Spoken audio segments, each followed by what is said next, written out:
Hello everyone, how are you doing? This is MD Tech here with another quick tutorial. In today's tutorial, I'm going to show you guys how to allow or deny device admin app access on your smart device, so if your Samsung Galaxy, Google Pixel, or other Android-based phone.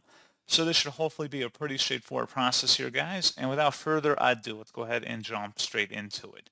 So all you have to do is just swipe up on your home screen and select the Setting Gear button.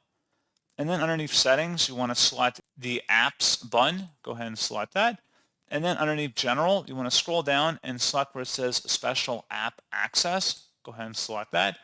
And then at this point, you go ahead and make any modifications to special app access in here. So device admin apps, if you select that option up here, you can select, for example, find my device, as well as if you want to display over other apps. So if you have other apps you want to allow those permissions for, you just would go through the list here, whatever you're looking for. So again, display over other apps is just one option. Do not disturb access, media management apps, picture-in-picture mode, basically everything you can need in here. So pretty straightforward process on that, guys. And as always, thank you for watching. I do hope that I was able to help you out, and I do look forward to catching you all in the next tutorial. Goodbye.